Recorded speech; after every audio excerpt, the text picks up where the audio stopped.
Hello dear student, welcome to our channel. आज की इस वीडियो में मैं आपको कक्षा 10 सामाजिक विज्ञान सोशल साइंस का जो चैप्टर नंबर 2 है आपके संवाद, तो इस चैप्टर के कंप्लीट जो हैंड रिटन, कलरफुल और जो बेस्ट नोट्स हैं वो इस वीडियो के अंदर मैं आपको देने वाला हूं। अगर आपने इन नोट्स को अच्छे से एक बार पढ़ लिया तो एग्ज़ाम में आप सामाजिक विज्ञान के पेपर में आप एक अच्छा स्कोर कर सकते हैं। और अगर आप इन नोट्स को साथ साथ में लिखना चाहते हैं तो आप इन नोट्स को लिख सकते हैं। और अगर आप इन नोट्स को परचेज़ करना चाहते हैं तो स्क्रीन पर जो नंबर आपको दिया गया है, इन नंबर पर आप संपर्क करके हमारे द्वारा ये नोट्स परचेज़ कर सकते हैं। और नोट्स परचेज़ करने का पूरा जो प्रोसेस है वो आपको डिस्क्रिप्शन में भी मिल जाएगा। और इससे पहले मैंने NCERT कक्षा 10 सामाजिक विज्ञान की जो पॉलिटिकल साइंस है उसका जो चैप्टर नंबर 1 है वो भी ऑलरेडी मैंने अपलोड कर दिया है, उसका लिंक भी आपको डिस्क्रिप्शन में मिल जाएगा। और जो सामाजिक विज्ञान में जो बुक है आपकी जियोग्राफी यानी भूगोल और हिस्ट्री वाली बुक है, और एक आपकी इकोनॉमिक्स वाली बुक है, तो उनके भी ऑल चैप्टर के जो नोट्स हैं, हैंड रिटन नोट्स हैं, वो मैंने ऑलरेडी अपलोड कर दिए हैं। उनका लिंक भी आपको डिस्क्रिप्शन में मिल जाएगा, तो वहाँ जाकर आप उन नोट्स को भी पढ़ सकते हैं। तो देखिए, इस वीडियो में मैं आपको NCERT कक्षा 10 सामाजिक विज्ञान की जो बुक है आपके पॉलिटिकल साइंस यानी राजनीति विज्ञान, जिसका चैप्टर नंबर 2 है आपके संवाद, तो इस चैप्टर को कंप्लीट जो नोट्स हैं आपके वो इस वीडियो के अंदर मैं आपको देने वाला हूं। तो सबसे पहले आप देख सकते हैं संवाद, यानी संवाद क्या होता है, संवाद से आप क्या समझते हैं। तो संवाद है शासन की वह प्रणाली होती है जिसमें सत्ता का विभाजन केंद्रीय प्राधिकार और सरकार की अंगीभूत इकाइयों के मध्य होता है, उसे हम क्या कहते हैं, संवाद कहते हैं। और संवाद है वो एक ऐसी शासन व्यवस्था होती है जिसमें संविधान द्वारा शासन की शक्तियों का केंद्र सरकार एवं राज्य सरकार के मध्य बंटवारा कर दिया जाता है। यानी जो संघवाद है वो शासन की एक ऐसी व्यवस्था मानी जाती है जिसमें संविधान द्वारा शासन की जो पावर्स हैं, जो शक्तियां हैं, उनका केंद्र सरकार और राज्य सरकार के मध्य बंटवारा है वो कर दिया जाता है। उसके बाद में है आपके भारत में संघवाद का स्वरूप। तो भारत में संघवाद का स्वरूप है वो कैसा है, तो सबसे पहला पॉइंट है इसमें कि राज्यों का संघ। तो राज्यों का संघ कैसा है कि भारत में अपनी आंतरिक विविधता को ध्यान में रखते हुए विभिन्न राज्यों के संघ का गठन किया गया है। यानी भारत है उसमें अपनी आंतरिक विविधता को ध्यान में रखते हुए विभिन्न राज्यों के संघ उनका गठन है वो किया गया है।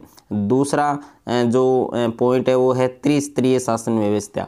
तो त्रिस्तरीय शासन व्यवस्था क्या है कि भारतीय संविधान में मूल रूप से दो स्तरों की शासन व्यवस्था है उसका प्रावधान किया गया है, जिसमें पहली शासन व्यवस्था है आपकी संघ या केंद्र सरकार और दूसरी व्यवस्था है आपके राज्य सरकार।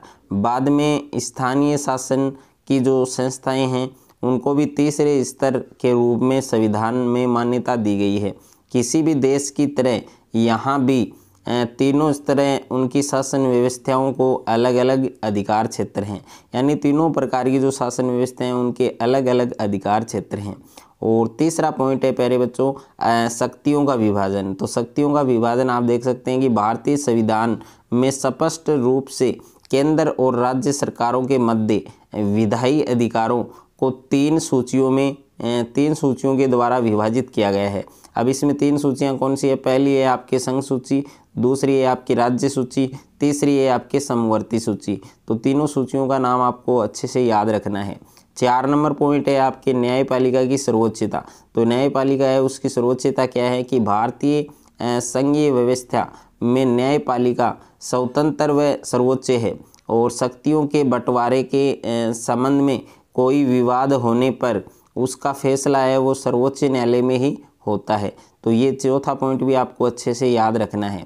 उसके बाद में नेक्स्ट टॉपिक है आपके कि संघवाद या फिर आप बोल सकते हैं संघीय व्यवस्था, इनकी मुख्य जो विशेषताएं हैं वो कौन कौन सी हैं। तो इसमें पहली विशेषता है कि सरकार के 2 या अधिक स्तर।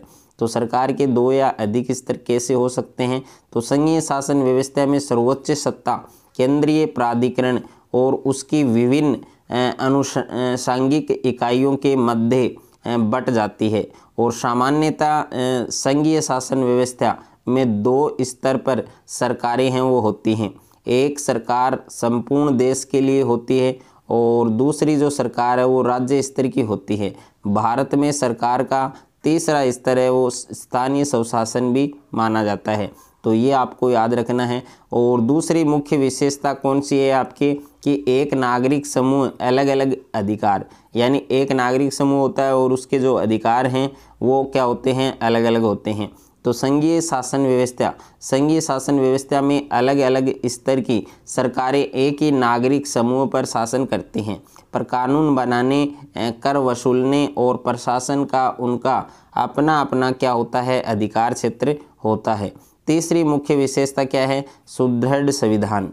तो सुदृढ़ संविधान भी आप देख सकते हैं कि संविधान के मौलिक प्रावधानों को किसी एक स्तर की सरकार है वो स्वयं अकेले नहीं बदल सकती। ऐसे बदलाव दोनों स्तर की सरकारों, केंद्र और राज्य की सहमति से हो सकते हैं। और उसके बाद में 4 नंबर पॉइंट है आपकी, 4 नंबर विशेषता है कि संविधान की सर्वोच्चता।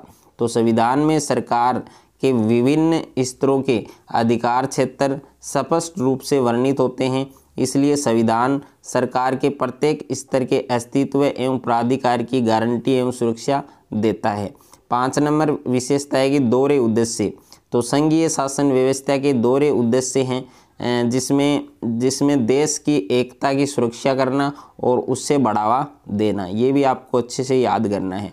उसके बाद में है प्यारे बच्चों संघीय व्यवस्था या संघवाद के उद्देश्य। तो संघीय जो व्यवस्था होती है या फिर जो संघवाद है उसके कौन कौन से उद्देश्य हो सकते हैं। तो इसमें पहला उद्देश्य क्या हो सकता है कि देश की एकता की सुरक्षा करना और बढ़ावा देना।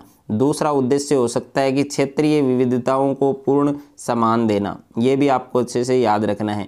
उसके बाद में है मोस्ट इम्पोर्टेंट है आपके एग्जाम के लिए, काफ़ी इम्पोर्टेंट है आपके कि जम्मू कश्मीर भारत का एकमात्र ऐसा राज्य है, स्टेट है जिसका अपना संविधान है। ये आपको जरूर याद रखना है, वेरी वेरी इंपॉर्टेंट है कि ऐसा कौन सा भारत का एकमात्र ऐसा कौन सा स्टेट है जिसका अपना संविधान है, तो वो कौन सा है, जम्मू कश्मीर। ये आपको अच्छे से याद रखना है। उसके बाद में है भारत में संघीय व्यवस्था। तो भारत में संघीय व्यवस्था है वो आप देख सकते हैं कि भारत है वो क्या एक संघीय देश है और इसका वर्णन है वो निम्नलिखित बिंदुओं के अंतर्गत प्रस्तुत है। तो इसमें पहला बिंदु है सत्ता का विभाजन। तो सत्ता का विभाजन किस प्रकार से होता है, तो भारतीय संविधान स्पष्ट रूप से केंद्र व राज्य सरकारों के मध्य विधायी अधिकारों को 3 सूचियों में बांटता है और ये 3 सूचियां निम्न हैं, जिसमें पहली सूची है संघ सूची। अब संघ सूची क्या होती है, संघ सूची में प्रतिरक्षा, विदेशी मामले, बैंकिंग, संचार और मुद्रा जैसे राष्ट्रीय महत्व के विषय हैं और पूरे देश के लिए इन मामलों में एक तरह की नीतियों की जरूरत है और इसी कारण इन विषयों को संघ सूची में डाला गया है। ये आपको अच्छे से क्लियर करना है। दूसरा पॉइंट आप देख सकते हैं राज्य सूची। तो राज्य सूची में क्या है, राज्य सूची में पुलिस, व्यापार, वाणिज्य, कृषि और सिंचाई जैसे प्रांतीय और स्थानीय महत्व के विषय हैं और राज्य सूची में वर्णित विषयों के बारे में सिर्फ राज्य सरकार ही कानून बना सकती है। और तीसरी सूची है आपके समवर्ती सूची।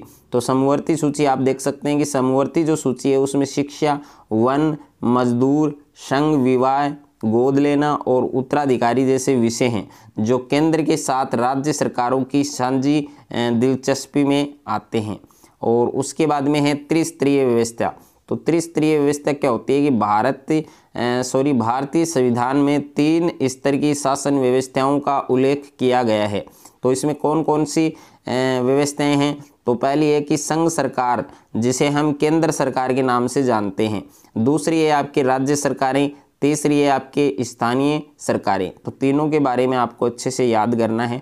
और उसके बाद में है प्यारे बच्चों तीसरा पॉइंट कि सभी प्रशासनिक इकाइयों को समान अधिकार नहीं होता है। क्यों नहीं होता है, क्योंकि सबको साथ लेकर चलने की जो नीति है वो मानकर बनी अधिकांश बड़ी संघीय व्यवस्थाओं में साथी इकाइयों को बराबर के अधिकार नहीं मिलते।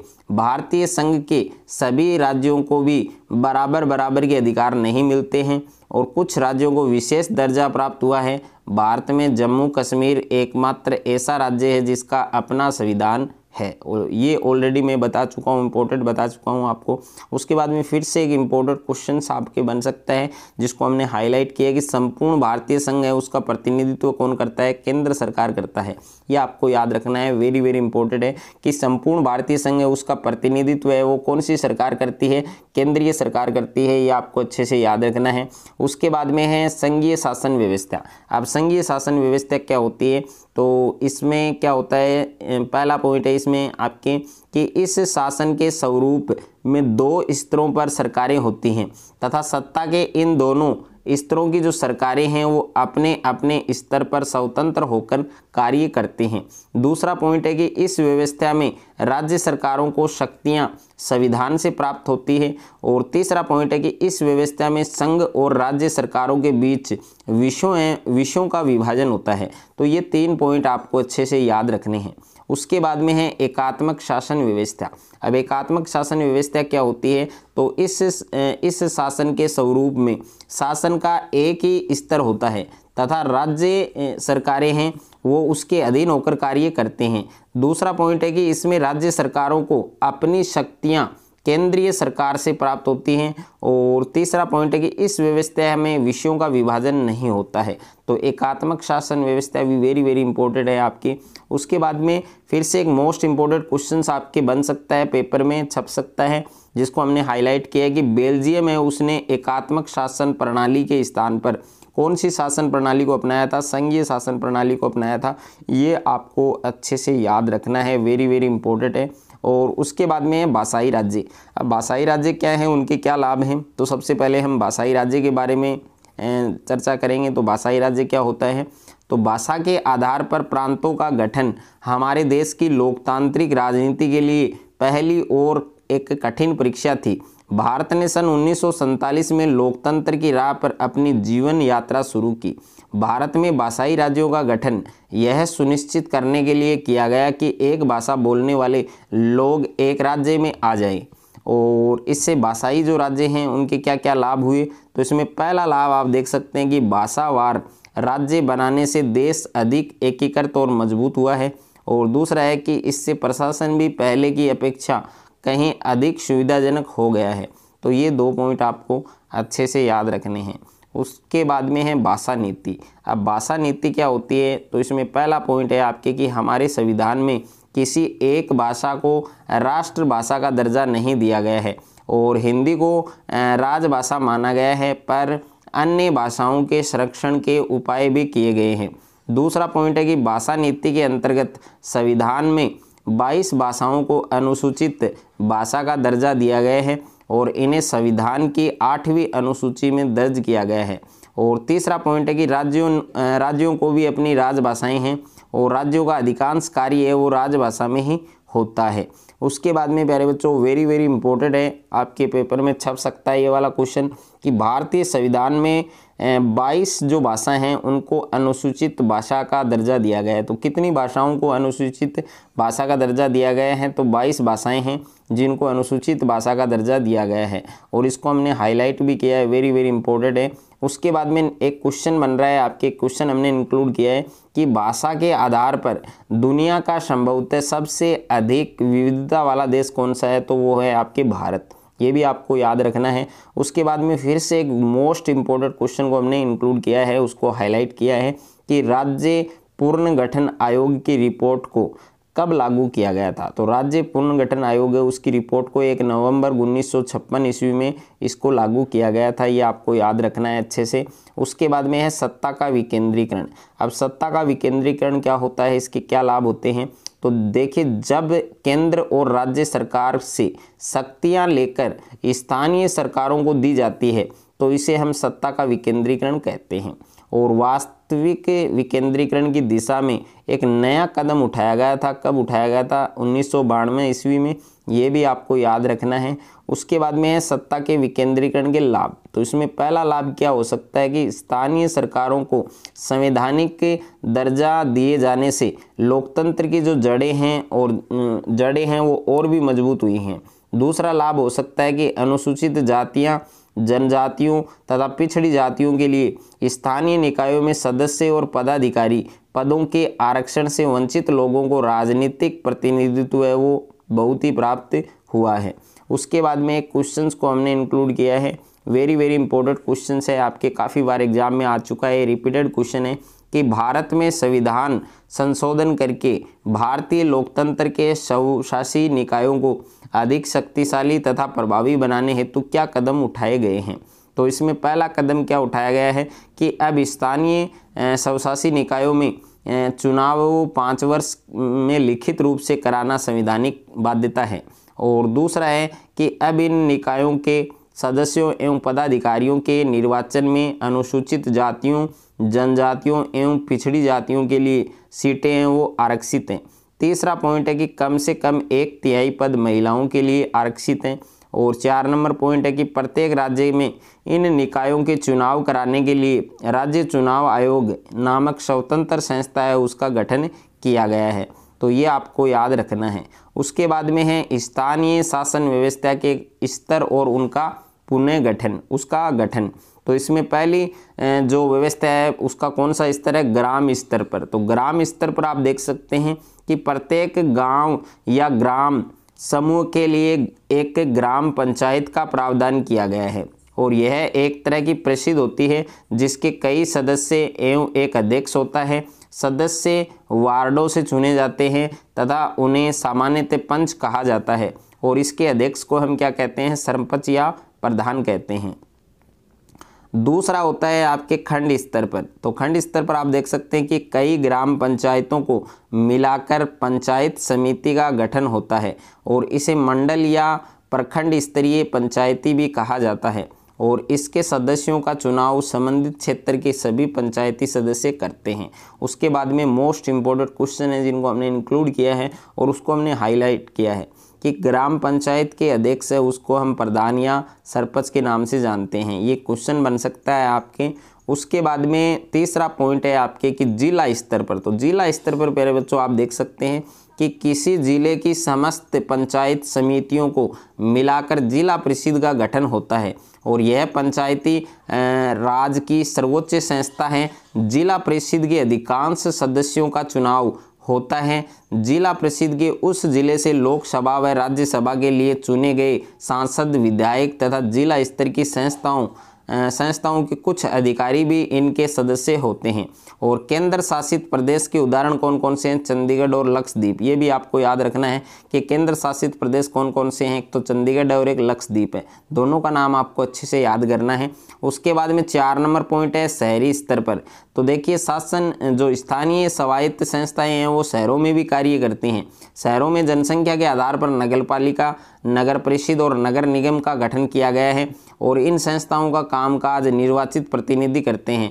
नगरपालिका के अध्यक्ष को नगरपालिका अध्यक्ष, नगर परिषद में सभापति और नगर निगम में इन्हें मेयर या महापौर कहा जाता है और नगर निगम के अध्यक्ष को मेयर या महापौर के नाम से जाना जाता है। और जिन बच्चों ने अभी तक कमेंट बॉक्स में जय माता दी नहीं लिखा है तो जय माता दी जरूर लिखें।